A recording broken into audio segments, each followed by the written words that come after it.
বিসমিল্লাহির রহমানির রহিম। আমার ছোট্ট বন্ধুরা, তোমরা কেমন আছো? আজকে আমরা পঞ্চম শ্রেণীর তৃতীয় অধ্যায়, বিজ্ঞান বইয়ের তৃতীয় অধ্যায়ের খাদ্য অধ্যায় নিয়ে আলোচনা করবো। ঠিক আছে, তো তোমরা যদি মনোযোগ দিয়ে এই ভিডিওটা শোনো এবং দেখো, তাহলে কিন্তু অত্যন্ত সুন্দরভাবে খুব সহজ ভাষায় বুঝে যাবে। এত সহজ ভাষায় তোমাদের কেউ বুঝাতে পারবে বলে আমি বিশ্বাস করি না। সো আজকে আমি প্রথম ভিডিও করব। ভিডিওটা তেমন ভালো যদি না লাগে তোমরা আমাকে উৎসাহ দিবা, আমি এরপর অত্যন্ত সুন্দর ভিডিও একটা বানিয়ে দেবো। ঠিক আছে বন্ধুরা, চলো দেখা যাক। এখানে দেখো, আমরা তৃতীয় অধ্যায়ে এসে গেছি, লেখা আছে খাদ্য। এখন আমাদের বুঝতে হবে আসলে খাদ্য জিনিসটা কি। খাদ্য জিনিসটা কি তোমরা দেখো তো, বোঝো না? তোমরা প্রতিদিন খাও না? খাও কি? খাও ভাত খাও, রুটি খাও, কলা খাও। এই যে খাও, খেয়ে কিন্তু আমরা বেঁচে থাকি, না খেলে কিন্তু আমরা কি বাঁচতাম না। সুতরাং খাদ্য হচ্ছে এমন একটা বস্তু বা এমন একটা জিনিস যা খাইলে আমাদের দেহে শক্তি উৎপাদিত হয়, আমাদের দেহের ক্ষয়পূরণ হয় এবং বৃদ্ধি সাধন হয় এবং রোগ প্রতিরোধ সক্ষমতা তৈরি হয়। তাহলে কী দেখলাম? শক্তি উৎপন্ন হবে, যে আমরা হাঁটাচলা করি, যে আমি কথা বলতেছি, এগুলোতে একটা শক্তি লাগে, সেটা আমরা খাদ্য থেকে পাবো। দুই হচ্ছে ক্ষয়পূরণ, তখন অনেক সময় তোমার হাত কেটে যায়, শরীরের মধ্যে গর্ত হয়, সেটা আবার পূরণ হয়। এই যে ক্ষয়টা পূরণ হয়, তোমাদের দাঁত ক্ষয় হয়ে যায় বা দাঁত পড়ে যায়, সেটা আবার নতুন করে গজায়। এই যে ক্ষয়পূরণ হচ্ছে, এর জন্য আমাদের কি খাদ্য প্রয়োজন। বৃদ্ধি সাধন, এই যে তোমরা ক্লাস 5-এ পড়তেছো, একসময় তোমরা ছোট্ট ছিল, এই যে দেখো ক্লাস 1-এর বাচ্চাদের দেখবা তোমাদের হচ্ছে ছোটো, কিন্তু তারা ধীরে ধীরে ধীরে বড় হচ্ছে। যে আমি যে বড় হয়ে গেছি, এই যে বড় হচ্ছি, এর জন্য আমাদের কি খাদ্য দরকার। আর রোগ প্রতিরোধ, দেখছো সবার কিন্তু রোগ হয় না। মানুষ যখন বয়স্ক হয়ে যায় তখন তার খাদ্য খেয়ে কম খাইতে পারে, এই জন্য শরীরের রোগ প্রতিরোধ ক্ষমতা কম থাকে। সুতরাং আমরা দেখতেছি যে যেই সমস্ত জিনিস খাইলে আমাদের দেহে শক্তি উৎপাদন হয়, ক্ষয়পূরণ হয়, বৃদ্ধি সাধন হয় এবং রোগ প্রতিরোধ ক্ষমতা তৈরি হয়, তাকে আমরা কি বলবো? খাদ্য। ওকে, এখন বলছে আমরা যে সকল খাবার খাই তার সব কিছু কি পুষ্টি সমৃদ্ধ। এই যে আমরা যে খাবার খাই, হ্যাঁ, সব খাবার কিন্তু পুষ্টি সমৃদ্ধ না, কিন্তু আমরা যেগুলো খাই পুষ্টি সমৃদ্ধ খাবারগুলোই মূলত খাই। ঠিক আছে, এখন আমরা যে গৃহীত খাদ্যে পরিমিত পরিমাণে শর্করা, প্রোটিন এবং স্নেহ, ভিটামিন, খনিজ ও পানি উপস্থিত থাকতে হয়। আমরা যে খাবারগুলো খাই এতে পরিমাণে বিভিন্ন পরিমাণে শর্করা থাকতে হবে, প্রোটিন থাকবে, স্নেহ থাকবে, ভিটামিন, খনিজ লবণ, হ্যাঁ, এই যে দেখো বলছে ভিটামিন, খনিজ লবণ, পানি উপস্থিতি থাকতে হবে। এই যে দেখো এখানে বলছে, হ্যাঁ। আবার অনেক খাদ্য সহজে নষ্ট হয়ে যায়, ফলে খাদ্য সংরক্ষণের প্রয়োজন হয়। এদের অনেক খাদ্য কিন্তু সজনে সজনে খাদ্য দিতে। দেখো না, আমাদের বাসায় ফ্রিজ আছে না? ফ্রিজে তোমরা খাবার রাখো না? কোকাকোলা রাখো, এই রাখো, সেই রাখো, কেন রাখো? যাতে সহজে নষ্ট না হয়ে যায়। যদি অনেক অনেক সময় খাদ্য বেশি থাকে, আমরা একসাথে খাইতে পারি না, এই জন্য ফ্রিজে রাখি। এখন খাদ্যের মান, সতেজতা এবং গুণাগুণ অক্ষুণ্ণ রেখে সারা বছর ব্যবহার উপযোগী রাখার জন্য আমরা খাদ্য সংরক্ষণ করি। এই যে যাতে খাদ্যগুলো নষ্ট না হয়, খাদ্যের গুণাগুণ ঠিক থাকে, স্বাদ ঠিক থাকে, এই জন্য আমরা দীর্ঘদিন যাতে খাইতে পারি, এই জন্য খাদ্য কী করি? সংরক্ষণ করি।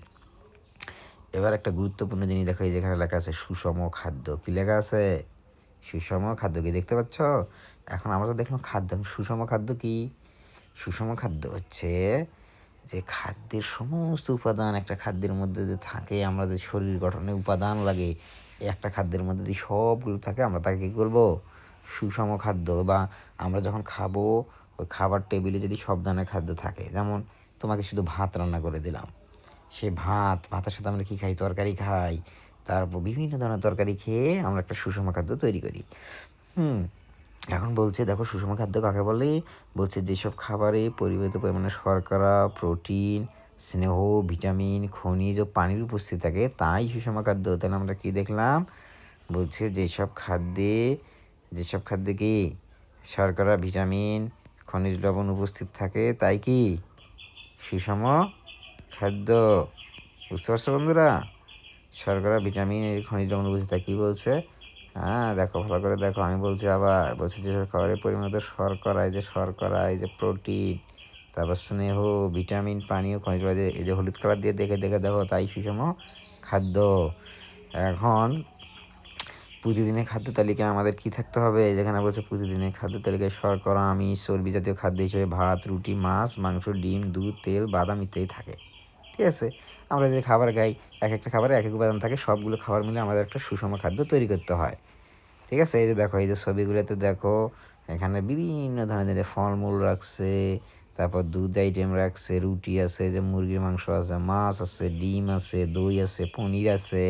ঠিক আছে, এদিকে আবার পিৎজা, বার্গার, এগুলো রাখছে। তাহলে এর মধ্যে কোনটা সবচেয়ে খারাপ খাবার? এই যে পিৎজা, বার্গার, ড্রিঙ্কস এগুলো আমাদের শরীরের জন্য খুবই ক্ষতিকর। এখন আবার দেখো বন্ধুরা, এখন নিচে একটা প্রশ্ন করছে, আমরা কি সুষম খাদ্য খাই? সুষম খাদ্য কি খাই? তোমরা খাও কিনা আমাকে কমেন্ট করে অবশ্যই জানাবা, সুষম খাদ্য তোমরা খাও কিনা, ঠিক আছে? এবার আমরা যাই নিচের দিকে কি বলছে, একটু আমাদের দেখতে হবে যে আমরা নিচের দিকে কি বলছে, ঠিক আছে? এখানে একটা দেখো টেবিল দেওয়া আছে, বলছে সেসব খাদ্য থেকে প্রতিদিন কি নিজে কি খাও তা চিহ্নিত করি। এই যে উপরে খাবার দেখলে না তোমরা টেবিলের মধ্যে, টেবিলের মধ্যে তোমরা খাবার দেখছো না? কি খাবার দেখছো বলো? সেই খাবারে, সরি বন্ধুরা, আমরা আবার একটু যাই, একটু সমস্যা হয়ে গেছে, তোমরা টেনশন করো না, আমি নিয়ে যাচ্ছি তৃতীয় অধ্যায়ে, ঠিক আছে? এই যে খাদ্য আসছে, এই যে টেবিলের মধ্যে দেখো তো কী কী খাদ্য ছিল। টেবিলের মধ্যে আমাদের দেখো বিভিন্ন ধরনের খাদ্য ছিল না? এখন এটার মধ্যে তুমি কোনটা খাও? তুমি যেই খাবারগুলো খাও বাড়িতে প্রত্যেক দিন সেগুলো এখানে নাম, এই যে খাদ্যগুলো এখানে দেখে দেখে নাম লিখবা, যেখানের মধ্যে শর্করা জাতীয় খাদ্য কোনগুলো, আমিষ জাতীয় খাদ্য কোনগুলো, স্নেহ বা চর্বি জাতীয় খাদ্য কোনগুলো।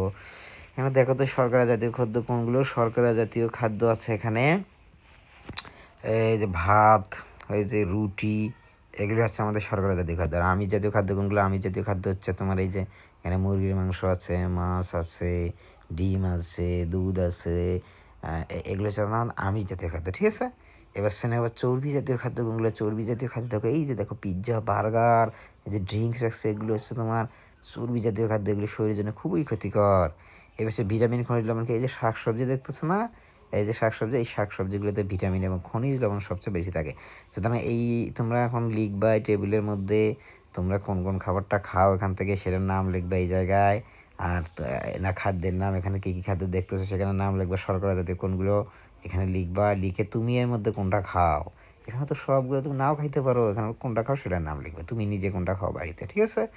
এবার আমিষ জাতীয় খাবার যেমন এখানে আছে মুরগির মাংস, তুমি লিখবা, মাছ লিখবা, তারপর লিখবা ডিম, তারপর দুধ লেখার পর এখানে তুমি নিজে কোনটা বাসায় খাও সেটা লিখবে, ঠিক আছে?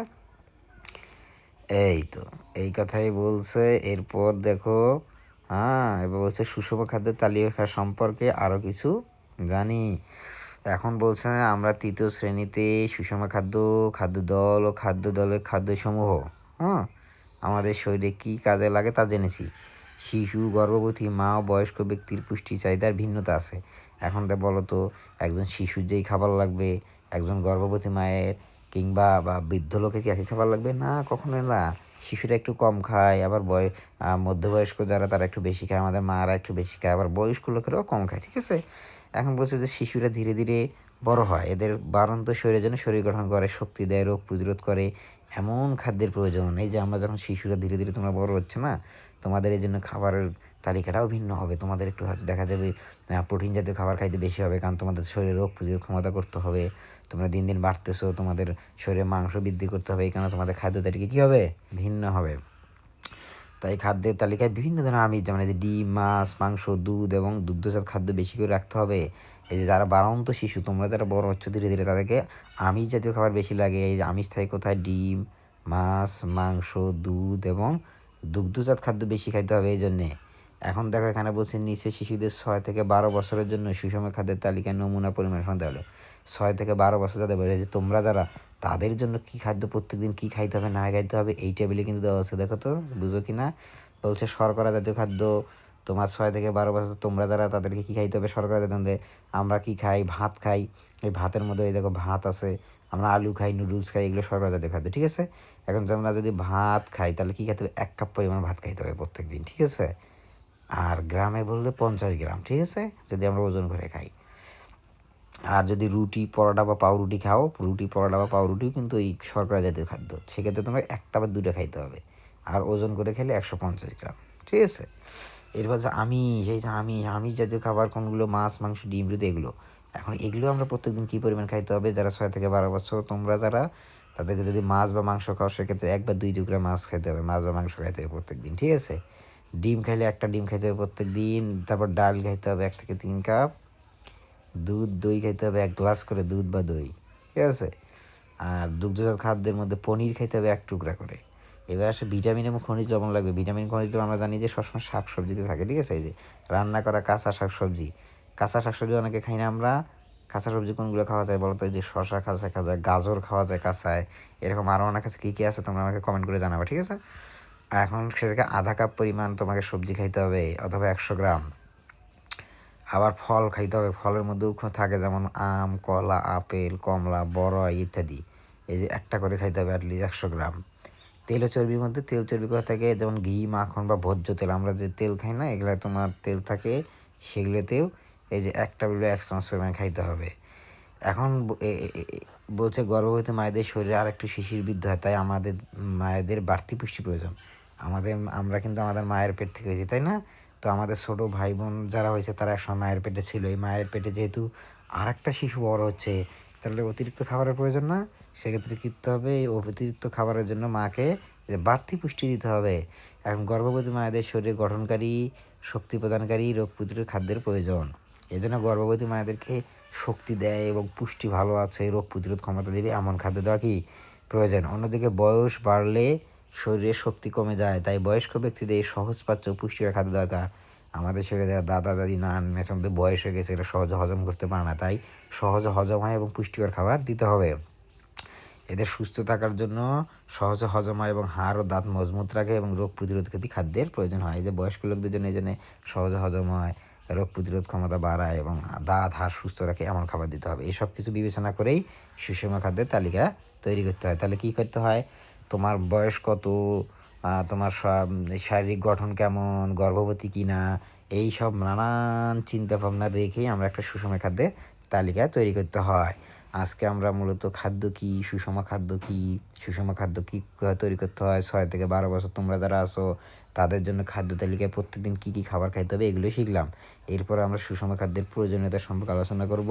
তোমরা এই সুন্দর সুন্দর ভিডিও পাওয়ার জন্য আমাকে অবশ্যই কমেন্ট করে জানাবা। আমার কোনো ভুল ত্রুটি থাকলে যে স্যার বা ভাইয়া আমরা এই জিনিসটা বুঝতেছি না, এটা আমাদেরকে সুন্দর করে বুঝাই দিতে হবে, আপনি একটু এইভাবে বানালে ভালো হয়, এগুলোকে আমাকে জানাবা। তাহলে আমি এরপরে সুন্দর করে তোমাদেরকে বুঝাতে পারবো, ঠিক আছে? সকলকে ধন্যবাদ। তোমরা সুস্থ থাকবে, ভালো থাকবে এবং আমার পরবর্তী ভিডিও দেখার জন্য অপেক্ষা